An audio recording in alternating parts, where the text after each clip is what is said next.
দর্শক স্বাগত জানাচ্ছি বিজ্ঞান ও প্রযুক্তি বিষয়ক সংবাদ প্রকাশের নিয়মিত আয়োজন হ্যাশট্যাগে। আমি দেওয়ান জামিলুর রহমান রয়েছি আপনাদের সঙ্গে।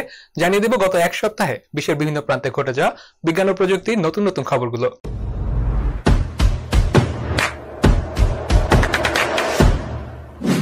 প্রযুক্তির সবচেয়ে বড় অবদান মনে করা হয় রোবটকে। দক্ষতা আর পরিশ্রমে মানুষকেও হারিয়ে দিতে পারে এই যন্ত্রমানব। আর তাই বিশ্বের বিভিন্ন দেশে দেখা যায় রোবটের নানাবিধ ব্যবহার। যেমনটা দেখা যাচ্ছে সিঙ্গাপুরে, লাইব্রেরি থেকে শুরু করে রেস্টুরেন্টে ওয়েটারের কাজ করছে রোবটরা। রোবোটিক্সের প্রতি দিন দিন ঝোঁক বাড়ছে বিশ্ববাসীর। প্রযুক্তির উন্নয়ন ও জীবনকে সহজ করতে রোবটের ব্যবহার নিয়ে চলছে নানান গবেষণা।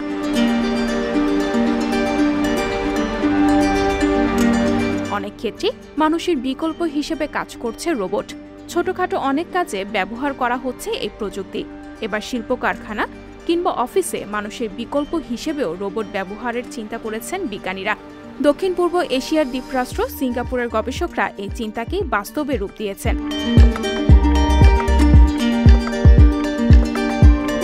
করোনার প্রকোপে বিশাল সংখ্যক শ্রমিক সংকটে পড়ে এই দ্বীপরাষ্ট্র। সেই ঘাটতি কাটাতে নির্ভরশীলতা বেড়েছে রোবোটিক্সের ওপর।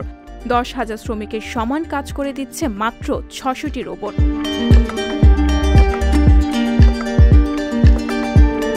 রয়টার্স বলছে, বর্তমানে সিঙ্গাপুরের বিভিন্ন উৎপাদনমুখী কারখানায় প্রতি 10,000 শ্রমিকের বদলে 605টি করে রোবট ব্যবহার করা হচ্ছে, যেটি 2021 সালের ইন্টারন্যাশনাল ফেডারেশন অফ রোবোটিক্সের রিপোর্ট অনুযায়ী বিশ্বের দ্বিতীয় বৃহত্তম সংখ্যা। এদিক দিয়ে দক্ষিণ কোরিয়া ব্যবহার করছে 932টি করে।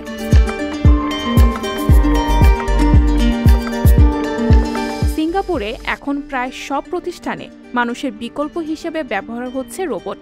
হোটেলে খাবার পরিবেশন থেকে শুরু করে নির্মাণ শ্রমিকের কাজ, সব ক্ষেত্রে ব্যবহার হচ্ছে রোবট। নির্মাণ শিল্পে সার্ভেয়ার থেকে শুরু করে লাইব্রেরিতে বই দেখাশোনা পর্যন্ত এমন অনেক ক্ষেত্রে রোবট ব্যবহার সম্ভব হয়েছে।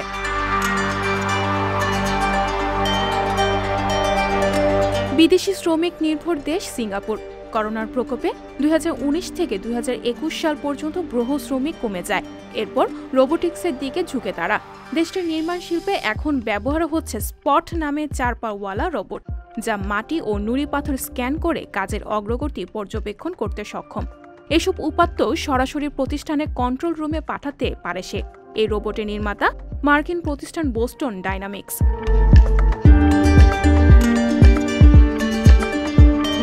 এছাড়া সিঙ্গাপুরের জাতীয় গ্রন্থাগারেও ব্যবহার করা হচ্ছে সেলফ রিডিং রোবট।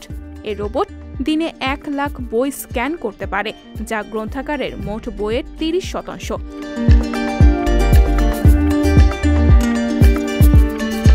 এখন গ্রন্থাগারের কর্মীদের আর কষ্ট করে বই স্ক্যান করতে হয় না। এমনইভাবে রোবটের কারণে বিভিন্ন ক্ষেত্রে শ্রমিকের প্রয়োজন অনেকটাই কমে গেছে।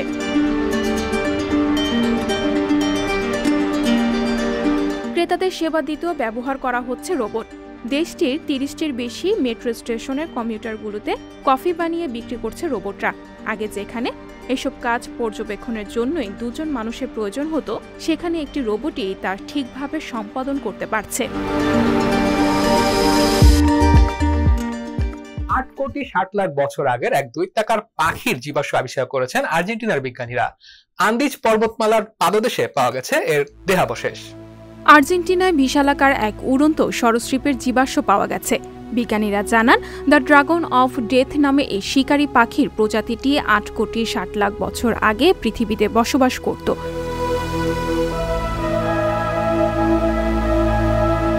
এর সম্পূর্ণ প্রসারিত ডানার দৈর্ঘ্য প্রায় 9 মিটার বা 30 ফুট। গবেষকরা এর একটি কাল্পনিক ছবিও এঁকেছেন।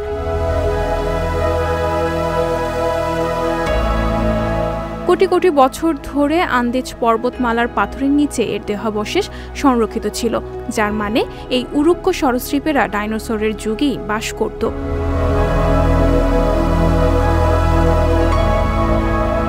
গবেষকদের প্রধান লিওনার্দো অর্টিজ জানান, এই প্রজাতির উচ্চতা ছিল জিরাফের মতোই।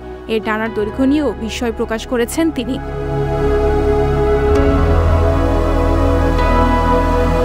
2012 সালে আর্জেন্টিনায় জীবাশ্মের খোঁজে মাটি খননের সময় আরও কিছু সরীসৃপের জীবাশ্ম আবিষ্কার করেন এই গবেষক দল। এই প্রজাতির নাম রাখা হয় থানাটোস ড্রাকন অম্ব্রো, গ্রিক ভাষা যার অর্থ দাঁড়ায় শিকারী ড্রাগন। বিবিসিকে দেওয়া এক সাক্ষাৎকারে অধ্যাপক অর্টিজ এসব তথ্য জানান। পদত্যাগ করেছেন ফেসবুকের প্রধান পরিচালক শেরিল স্যান্ডবার্গ। যুক্তরাষ্ট্রের অর্থ মন্ত্রণালয় থেকে শুরু করে টেক জায়ান্ট গুগলেও কাজ করেছেন এই নারী। তাকে প্রযুক্তি বিশ্বের প্রভাবশালী ব্যক্তিত্ব হিসেবে দেখা হয়। সামাজিক মাধ্যম ফেসবুকের স্বত্বাধিকারী প্রতিষ্ঠান মেটার প্রধান পরিচালকের পদ ছাড়লেন শেরিল স্যান্ডবার্গ। যুক্তরাষ্ট্রের স্থানীয় সময় বুধবার এক বিবৃতিতে সংস্থাটি এই তথ্য নিশ্চিত করেছে।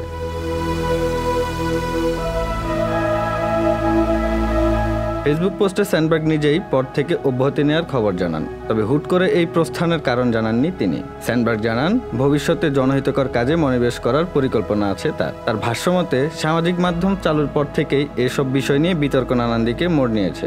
আমরা যেসব পণ্যগুলো তৈরি করি মানুষের ওপর তার বিশাল প্রভাব রয়েছে, তাই সেগুলোকে এমনভাবে তৈরি করা আমাদের দায়িত্ব যা তথ্যের গোপনীয়তা রক্ষা করবে এবং মানুষকে নিরাপদ রাখবে।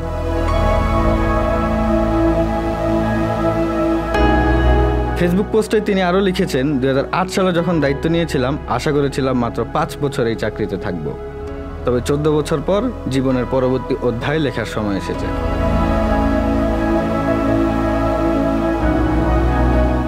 যদিও মেটার প্রধান নির্বাহী মার্ক জাকারবার্গ বলছেন প্রধান পরিচালকের পদ ছাড়লেও স্যান্ডবার্গ কোম্পানির পরিচালনা পর্ষদে কাজ চালিয়ে যাবেন। পৃথক ফেসবুক পোস্টে এই তথ্য জানান জাকারবার্গ।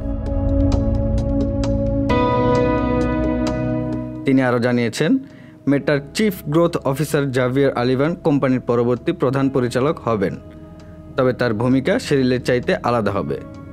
প্রধান পরিচালক হিসেবে থাকলেও প্রতিষ্ঠানের অন্যান্য ক্ষেত্রেও শেরিলের ভূমিকা ছিল অনেক বেশি।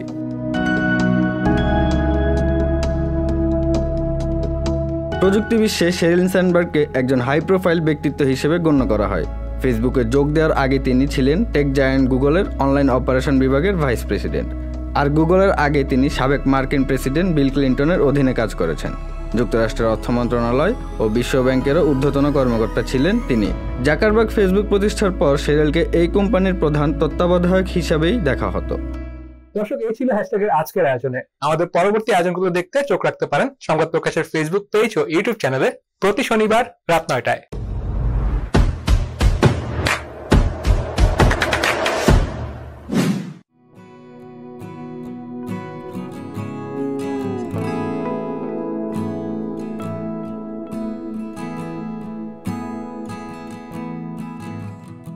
সংবাদ, ফিচার ও অনুষ্ঠানের জন্য ভিজিট করুন সংবাদ প্রকাশের ওয়েবসাইট এবং যুক্ত থাকুন ফেসবুক পেজ ও ইউটিউব চ্যানেলের সঙ্গে।